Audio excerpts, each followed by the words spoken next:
Guys, welcome back to Guide with Simon. In this tutorial, I'll show you how to use Claude AI to build AI agents that can interact with tools and automate tasks. First, open Claude AI and start a new chat.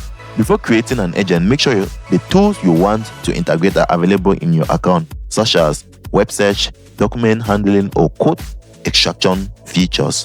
Next, type a clear instruction like create an AI agent that can answer customer questions using uploaded documents. Claude will guide you step by step in setting up the agent. Once the agent is created, you can test it by giving it a task within the chat. For example, ask it to summarize documents, fetch information, or generate structured output. The agent will use the connected tools automatically. Finally, refine your agent's instructions and behavior by adjusting its prompts, tool access, or response time. This allows you to create a customized assistant tailored to your workflow. And that's that, guys. If you found this helpful, don't forget to like and subscribe to Guide with Samuel for more helpful tutorials. Thanks for watching.